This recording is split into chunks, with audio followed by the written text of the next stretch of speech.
Quero saudar o povo de Deus com a graça e a paz do Senhor Jesus. Amém, irmãos?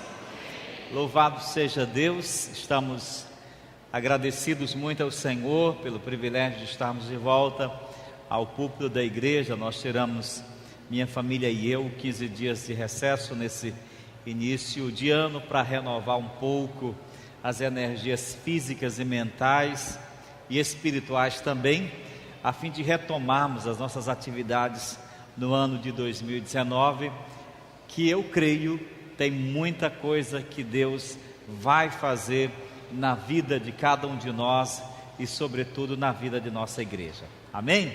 Hoje eu quero convidar os irmãos a ficarem em pé e lermos a palavra de Deus, e nós vamos lê-la em 3 textos. Nós vamos lê-la em Gênesis capítulo 45, verso 8, capítulo 50, verso 20 e Atos 13, 36.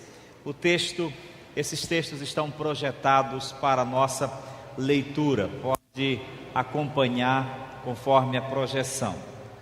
Assim está escrito Gênesis 45, 8.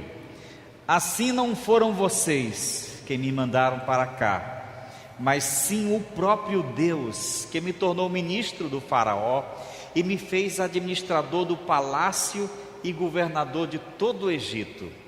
Vocês planejaram o mal contra mim, mas Deus o tornou em bem, para que hoje fosse preservada a vida de muitos.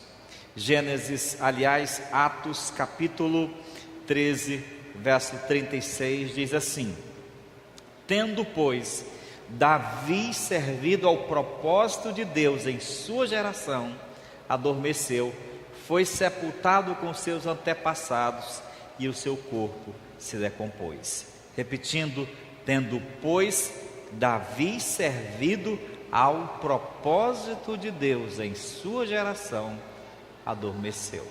Vamos orar. Pai, Deus de infinita graça e bondade, muito obrigado por este momento sagrado na vida de cada um de nós, quando nós nos reunimos na Tua presença, congregados como igreja, como família do Senhor. Temos Te adorado com nossas orações, com os nossos cânticos, com os nossos sentimentos. Temos Te adorado, enfim, ó Deus, com tudo que somos. Agora nós lemos a Tua santa palavra, e é com muito temor e tremor que nós a lemos, porque quando nós a lemos, nós lemos palavra de Deus para a nossa vida, para a nossa edificação, para a nossa salvação. Portanto, ó Deus, remova do nosso meio, retire do nosso meio qualquer ruído que possa impedir-nos de compreender, de entender. Aguce o nosso entendimento, abra os olhos do nosso coração, para que possamos compreender Tua palavra, assimilá-la e enriquecer a nossa vida espiritual com estas palavras de vida eterna. Nós rogamos, ó Deus, pela vida de cada um de nós aqui, que Teu Espírito Santo encha esse lugar e a nossa mente e o nosso coração com Sua doce e santa presença. Em nome de Jesus oramos. E todos digam amém, graças a Deus. Por favor, sente-se. Nós lemos 2 textos nessa noite. Gênesis capítulo 48, que conta a conhecida história de José do Egito, uma história muito conhecida da igreja e de todas as pessoas que leem a Bíblia. E lemos também um texto de Atos, que é uma espécie de resumo biográfico da vida do rei Davi, quando diz que ele, tendo cumprido os propósitos de Deus, adormeceu. O que há de comum entre essas 2 passagens? O primeiro texto, que se refere a José, e o segundo, que se refere a Davi, tem em comum o fato de que se referem a pessoas que serviram aos propósitos de Deus em sua geração. Em outras palavras, eles descrevem 2 personagens que foram maravilhosos instrumentos da graça de Deus em sua vida. Você e eu, todos nós, também fomos chamados nesta vida para cumprir os propósitos de Deus. Deus sempre levantou homens e mulheres para cumprir os seus propósitos no mundo, sempre. Embora sendo Ele todo-poderoso, onipotente, embora sendo Ele capaz de fazer qualquer coisa sem a ínfima participação humana, Deus prefere fazer uso de instrumentos fracos e débeis para cumprir seus propósitos no mundo e na vida das pessoas, e principalmente em tempos de crise, quando a humanidade ou quando pessoas em particular estão em crise. Deus Ele faz uso de pessoas que Ele burila, que Ele trabalha e que Ele usa como instrumentos de redenção, de salvação, de libertação, de cura, de restauração. À guisa de ilustração, podemos citar, por exemplo, Noé, que foi um maravilhoso instrumento de Deus para a preservação da espécie. Quando a humanidade estava imersa no pecado, totalmente afastada de Deus, Deus chama Noé para um projeto de preservação da espécie humana, e o desafia a construção de uma arca que salvaria a humanidade da extinção. Podemos citar, por exemplo, a história de Moisés, quando os filhos de Israel amargavam 400 anos de escravidão no Egito. Deus chama um homem para que ele seja sua porta-voz e seu instrumento, o seu instrumento dele para a redenção e o resgate. E lá Deus, com mão forte e através daquele homem, resgata o seu povo da escravidão no Egito. Podemos citar, por exemplo, Ciro, o grande rei medo-persa, que foi instrumento de Deus para tirar o povo do cativeiro babilônico. Ou podemos citar ainda Esdras e Neemias, que foram os instrumentos divinos para resgatar e para trazer de volta o povo e reconstruir a nação depois de mais de 70 anos de sofrimento. Enfim, hoje, compelido pelo desejo de inspirar cada um de nós, você e eu, de encorajar a servirmos aos propósitos de Deus em nossa vida, eu gostaria de contar mais uma dessas belas histórias de como Deus faz uso de gente imperfeita como eu e você, de gente fraca como eu e você, mas como Deus pega pessoas simples e as transforma em maravilhosos instrumentos de sua graça para cumprir os seus propósitos e abençoar pessoas. A história de José é uma dessas histórias, uma história longa, registrada em Gênesis capítulos 37 a 50. É uma história de como Deus levanta um jovem para ser um instrumento de salvação, não só de sua família, mas de todo mundo da época. É uma história que começa como um caso de família, prossegue como um caso de polícia e termina como um caso de redenção. José, cujo nome hebraico significa Yosef, quer dizer aquele que acrescenta, é o 11º filho de Jacó, filho da sua esposa mais amada, Raquel. É um jovem inteligente, temente a Deus e, sobretudo, muito obediente ao pai. E isso vai despertar nos seus outros irmãos, vai despertar inveja, vai despertar, de certo modo, um certo rancor no coração deles, porque Jacó termina dando mais atenção ao jovem. Via de regra, nós pais costumamos a nos afeiçoar mais aos filhos melhores. Os melhores filhos geralmente são mais amados, são mais queridos. Mas não era só isso. José passa a ter sonhos. Ele começa a ter sonhos de que o sol, a lua e as estrelas se curvavam diante dele. Depois ele tem sonhos de que os feixes de trigo onde ele estava colhendo se curvavam diante do feixe dele. Logo os irmãos e a família começaram a entender que ele estava querendo dizer que tanto o pai, a mãe e os outros irmãos um dia seriam servos dele. Ele se engrandeceria sobre todos eles. Aqueles sonhos causaram ainda mais inveja nos seus irmãos, ainda mais revolta.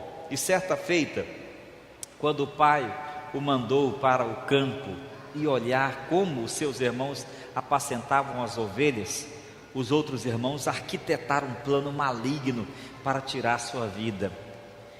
Jogaram-no no fundo do poço, quiseram mesmo matá-lo, mas sob a intervenção do filho mais velho, eles desistiram, mas terminou sendo vendido como um escravo para os ismaelitas que levaram no Egito, para o Egito, e ele foi vendido no mercado livre como escravo.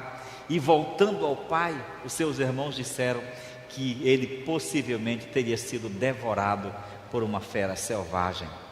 José, ali vendido no Egito, foi comprado por Potifar, o chefe da guarda de Faraó. O jovem rapidamente assume a administração da casa daquele grande homem militar. E através de sua administração sábia, inteligente, Deus o abençoa de uma forma espetacular. E Potifar enriquece ainda mais, prospera ainda mais. Mas havia muitas coisas ainda piores que haveriam de acontecer. A esposa de Potifar olha para o rapaz e vê que ele é bonito, formoso, então o cobiça e o tenta várias vezes, e depois de resistir tanto, ela o acusa de assédio ou de tentativa de estupro, e ele vai parar mais uma vez na prisão, vai amargar na prisão tempos de sofrimento, mas lá na prisão, mais uma vez Deus é com ele, e ele se torna uma espécie de coordenador dos presos, e ali ele vai receber alguns privilégios, porque era talvez o preso mais obediente de todos. Ali naquela prisão ele conhece o copeiro e o padeiro de Faraó, que ali foram parar acusados de terem cometido crime ao seu senhor, o Faraó, o maioral, o chefe do Egito. Depois eles têm sonhos. Aqueles dois homens têm sonhos que José os interpreta corretamente. E ele interpreta que, de fato, o copeiro vai ser restituído ao cargo, enquanto que o padeiro vai ser morto por Faraó. Quando o copeiro volta a servir o seu senhor, o Faraó se esquece do jovem que fica naquela prisão, servindo como um bandido, como um criminoso. Mas agora é Faraó que tem sonhos.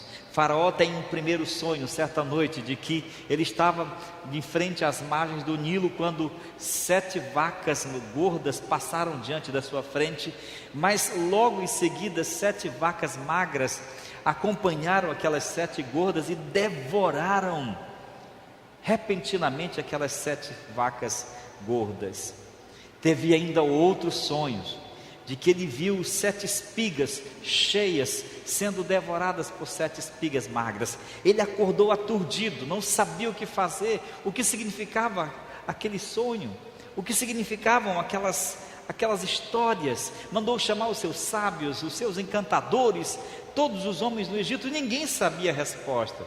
Foi a hora em que o copeiro se lembrou do jovem hebreu que estava relegado à prisão. Eu conheço um que pode interpretar o seu sonho. Trouxeram José, e José disse a Faraó: Deus mostrou ao Senhor o que vai fazer. As 7 vacas gordas e as 7 espigas cheias são na verdade 7 anos de fartura que virão, mas as 7 vacas magras e as 7 espigas mirradas são na verdade 7 anos de muita seca, de muita estiagem, de muita fome sobre a terra. Portanto, Faraó, eu recomendo, disse o jovem, que o Senhor escolha um homem inteligente que administre os bens do Egito durante 7 anos e junte num celeiro, para que ele possa ter como sobreviver, como resgatar o Egito nos próximos 7 anos de seca. Foi nessa hora que Faraó disse: pois esse homem é você. E agora o jovem é restituído, não à liberdade apenas, mas ele se torna o governador de toda a terra do Egito. De repente, um jovem que sai de uma prisão se torna uma espécie de primeiro-ministro de uma das maiores potências mundiais do mundo antigo. Era Deus agindo na vida dele. Ali ele cumpre sua missão, reserva o alimento durante 7 anos, depois vende. Depois ele vai vender aquele alimento, salva o Egito, salva sua família que vem de Canaã comprar alimentos e cumpre a sua missão de ser o resgatador do mundo através da sua ação e da sua vida. Quanta adversidade, que história grande, história bonita. Quantas vezes aquele rapaz esteve às portas da morte, mas Deus o manteve de pé. Sabe por quê, irmãos? Porque enquanto nós servíamos aos propósitos de Deus, nem mesmo a morte poderá impedir a nossa caminhada.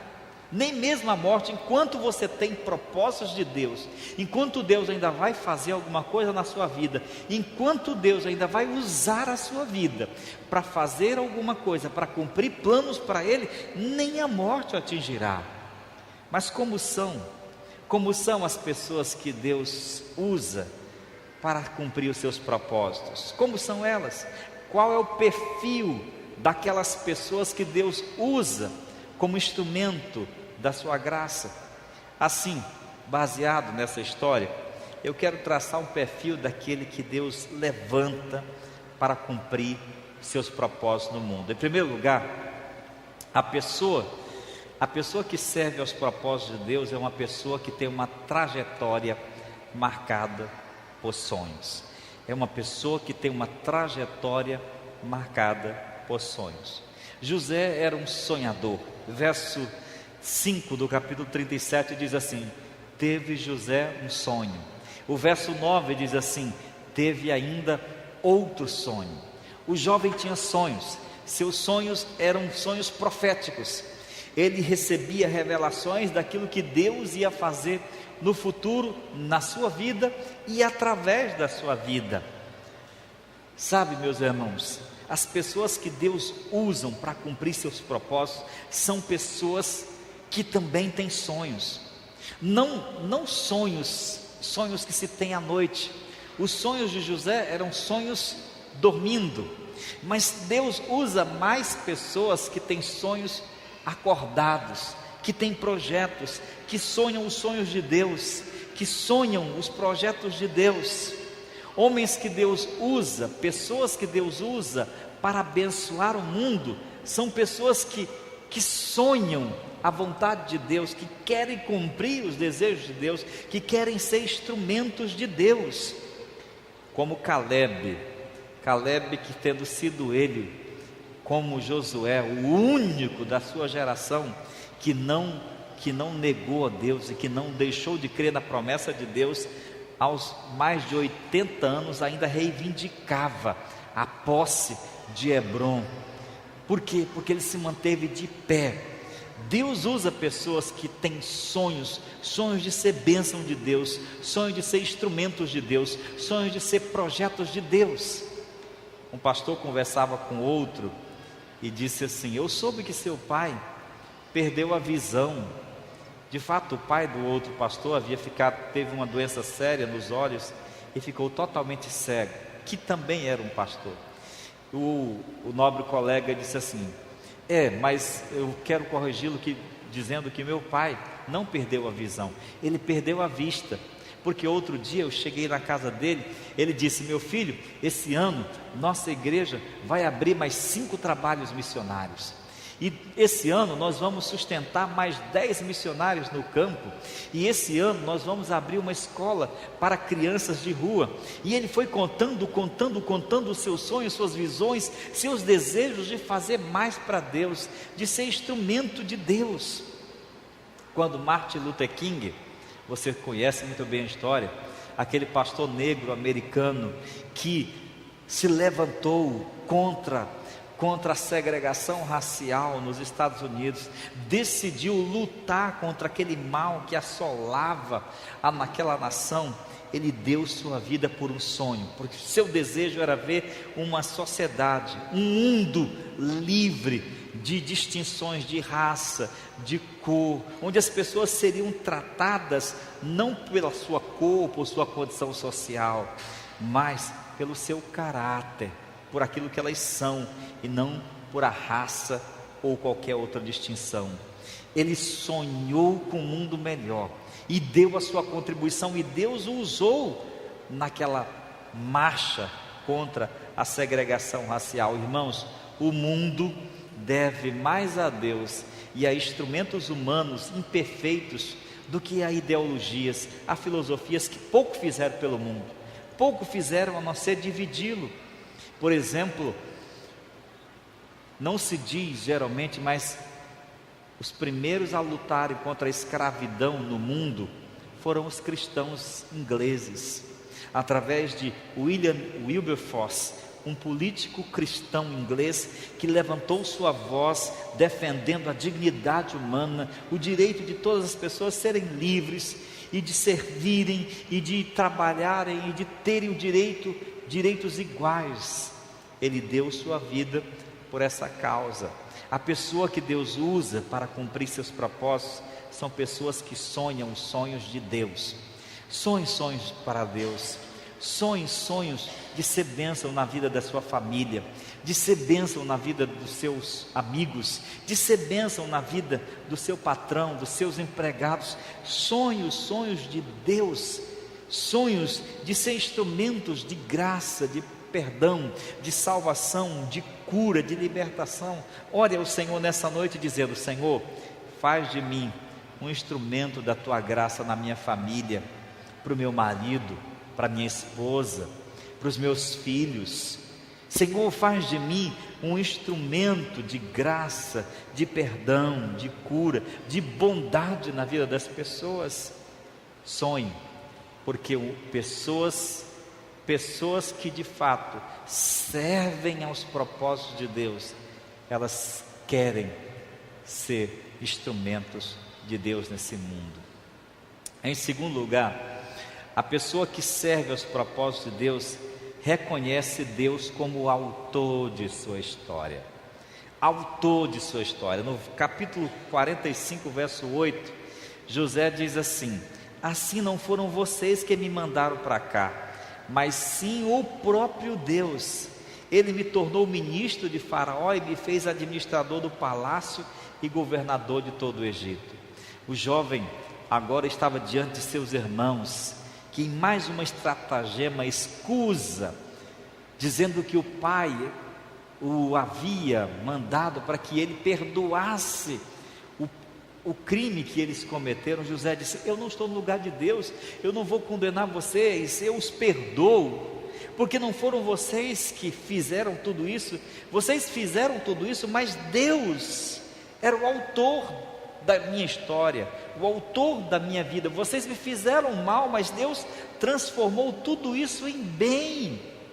Meus irmãos, pessoas que Deus usa compreendem que a sua história é uma história marcada, escrita pelo dedo de Deus. Cada um de vocês é um capítulo, cada um de vocês é uma história cujo autor é Deus. Ele diz: foi Deus, era a sua forte convicção. 4 vezes ele diz: foi Deus que me enviou diante de vocês, foi Deus que me enviou adiante de vocês, assim não foram vocês que me enviaram, mas o próprio Deus. E mais uma vez ele diz: Deus me pôs como Senhor. Deus, foi Deus. José tinha certeza, irmãos, que Deus era o autor da sua história de vida. Deus é quem estava escrevendo a sua história para que ele fosse bênção na vida das pessoas. Diante de tudo aquilo que sofreu, das injustiças das quais foi alvo, diante de todo aquele sofrimento, mas ele não guardou amargura. Ele entendeu que Deus estava trabalhando no seu caráter, na sua vida, para fazê-lo um instrumento de preservação humana. Preste muita atenção. Enquanto nós não compreendermos, enquanto nós não compreendemos que a nossa vida, ela é uma obra de Deus, enquanto nós não compreendermos que Deus é o autor da nossa vida e que, portanto, Ele está escrevendo para quê? Para nos fazer felizes, para que nós possamos ser filhinhos mimados do Papai do Céu. Não é nada disso. Deus é o autor da minha vida e da minha história, para que Ele possa me usar, para que Ele possa me usar para abençoar o mundo, abençoar as pessoas que estão ao meu lado, para que eu possa cumprir os seus propósitos. Por isso José vai dizer: foi Deus que me mandou, foi Deus, não foi o zodíaco, não foi a sorte, não foi o destino, não fui eu, foi Deus. Contei aqui essa história outro dia, de um jovem pintor, que certa feita expunha os seus quadros no lugar público, obras belíssimas, e em cada quadro ali exposto tinha uma etiqueta com o preço. Os quadros bonitos e caríssimos, mas no meio daqueles quadros tinha um quadro diferente e que não tinha nenhuma etiqueta de preço. O quadro, na verdade, era a pintura de duas mãos, mãos rudes, grosseiras, mãos machucadas e feridas, calejadas. Um transeunte, observador dos quadros, chegou ao pintor e disse: escute, eu vi que esse quadro que está aqui exposto não tem preço. Por quê? O que ele significa? O pintor explicou dizendo: não, esse quadro ele está aqui não para ser vendido. De fato, eu não quero vendê-lo, não tenho intenção de vendê-lo. Os outros estão à disposição, ele não. Eu trago comigo para me lembrar de quem eu sou e do que eu me tornei. Porque essas mãos que eu pintei aí são as mãos do meu pai, as mãos que pagaram minha faculdade, que me criaram, que me deram a vida, que me forjaram, que transformaram o meu caráter e que me transformaram no homem que eu sou. Tudo eu devo a essas mãos, as mãos do meu pai.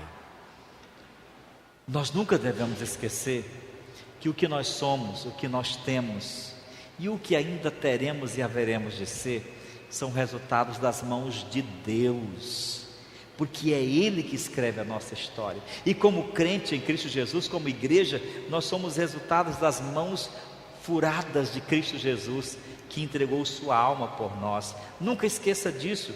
Deus é o autor da sua vida, e sua vida só põe um ponto final na hora que Deus disser assim: ponto final. Enquanto Deus não pôr um ponto final na sua história, só poderá haver vírgulas e ponto e vírgula, porque enquanto Deus estiver escrevendo, nada poderá concluir a sua história. Diga amém. Em terceiro e último lugar, a pessoa que serve aos propósitos de Deus entende a missão de sua vida. Veja comigo o verso 20 do capítulo 50. Ele diz assim: vocês planejaram o mal contra mim, mas Deus tornou em bem, para que hoje fosse preservada a vida de muitos. Veja que José entendia qual era a razão de tudo aquilo, porque Deus o tirara lá do seio de sua família, o fizera passar, permitiu que ele passasse por tantas adversidades, fosse vendido como escravo, fosse caluniado e tratado como um criminoso, fosse humilhado e terminasse no trono do mundo. Por quê? Para que hoje fosse preservada a vida de muitos. Ele agora entendia, que o lugar onde ele estava e a história de sua vida era para cumprir uma missão de Deus, era para cumprir um propósito divino. Porque Deus dá privilégios para uns e para outros não, para dizer que elas são especiais, que elas são melhores que as outras? Não, Porque Deus lhe deu os bens que você tem, porque Deus lhe deu a profissão que você tem, porque Deus lhe deu a condição social que você tem, por quê? E que não deu a outros, para dizer que você é melhor do que os outros, não é nada disso, mas para cumprir propósitos divinos. Não tem a ver conosco apenas, tem a ver com Deus, é sobre Deus, é a história de como Deus usa nossa vida para abençoar outras pessoas. Todos nós já ouvimos falar do famoso pregador batista americano Billy Graham. Billy Graham foi eleito a personalidade mais conhecida do século 21, do século 20, aliás, e também foi eleito o maior evangelista do século. Ele pregou a mais ou menos 3 bilhões de pessoas e levou mais ou menos a 2,5 milhões de pessoas a Cristo Jesus. Suas cruzadas eram espetáculos de como Deus usou a sua vida. Antes de morrer, ele faleceu recentemente, aos mais de 90 anos, ele escreveu a sua autobiografia. E na sua autobiografia, ele diz que quando chegar no céu, ele vai fazer uma pergunta a Deus. Ele diria para Deus o seguinte: Deus, por que eu? Por que o Senhor me escolheu para uma missão tão grandiosa? Eu não sou de longe o maior pregador, eu não sou o homem mais santo do mundo, mas por que o Senhor me escolheu? Eu posso imaginar, ele já foi para a glória, e eu creio que eu posso imaginar que ele já deve ter feito essa pergunta a Deus lá no céu. E eu posso imaginar o que Deus tenha respondido para ele, quando ele disse: Senhor, por que eu? Por que o Senhor me escolheu para essa missão? E Deus deve ter dito assim: não, meu filho, não era sobre você, não era nada sobre você, na verdade era sobre mim, era sobre os 2,5 milhões de pessoas que ouviriam, que se chegariam a Jesus por meio do seu ministério, era sobre os 3 bilhões de pessoas que ouviriam a minha palavra de sua boca, pregada no rádio, na TV e nas cruzadas, era sobre mim, era sobre o meu plano e minha missão, e não sobre você. Você está entendendo?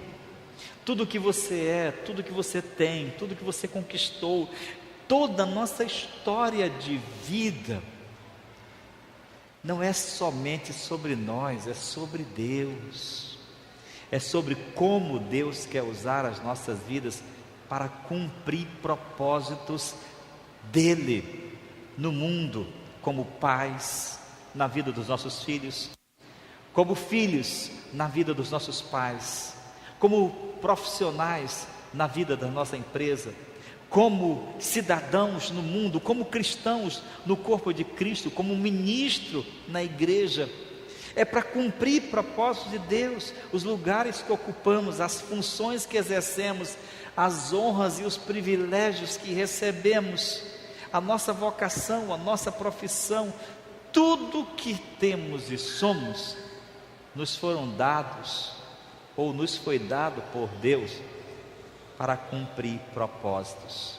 José entendeu, tudo isso aconteceu para que hoje fosse preservada a vida de muitos. Não se esqueça, não se esqueça que a sua história, que Deus está escrevendo, é uma história não sobre você, é uma história sobre Deus, e como Deus quer te usar para cumprir os propósitos de abençoar, de perdoar, de abraçar, de acolher, de ajudar, de restaurar, de curar e de ser bênçãos de Deus nesse mundo. Você nunca entendeu isso assim, não é verdade? Você sempre achou que era tudo sobre você, mas na verdade é sobre Deus. A nossa história de vida é mais que uma história sobre nós, é sobre Deus, é como Ele abençoa pessoas por meio de nós, pois com grandes privilégios vem grandes responsabilidades. Sua história é a história de como Deus, um Deus amoroso, quer ajudar, abraçar, amar e perdoar as pessoas no mundo. Você entende a sua missão de vida assim? Você entende que a sua missão de vida não é ser feliz e dizer assim, o mundo que se exploda, os outros, eu não estou nem aí. Não, a nossa missão de vida, irmãos, como igreja, como pessoas e como cristãos no mundo, é cumprir os santos propósitos de Deus. Você tem entendido isso? Você tem cumprido isso? Esse é o perfil daqueles que servem aos propósitos de Deus.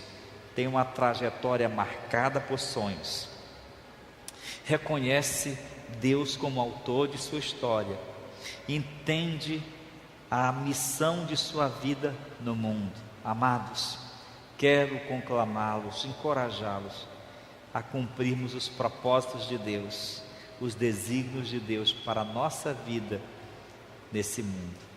Tendo Davi, diz o livro de Atos, cumprido os propósitos de Deus em sua geração, adormeceu. Que belo epíteto se pode escrever acerca de um homem ou de uma mulher. Tendo o João, a Maria, o José, o Francisco, a Antônia, o Pedro, o Domingos, tendo cumprido os propósitos de Deus em sua geração, adormeceu. Deus está escrevendo sua história e quer usá-la para ser bênção dele no mundo. Você pode dizer sim para Deus? Você pode dizer assim, Senhor, pois faz de mim um instrumento da tua graça. Fique em pé, vamos orar. Pai bendito, soberano Senhor, Deus de todo poder, muito obrigado, Senhor, pela tua palavra que nos confronta, que nos esclarece, que nos desafia a sermos instrumentos de tua graça, instrumentos de tua bondade na vida das pessoas, da tua igreja e do mundo. Eu quero orar, ó Deus, pela vida de cada um dos meus irmãos aqui.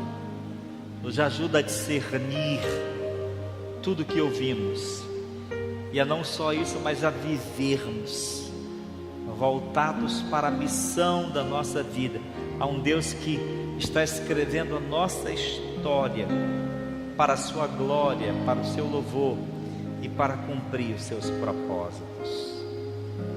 Eu oro por todos aqui, Senhor, por aqueles que já estão em Cristo, por aqueles que ainda não estão em Cristo Jesus, para que possamos todos servir aos propósitos de Deus em nossa geração, para a tua glória.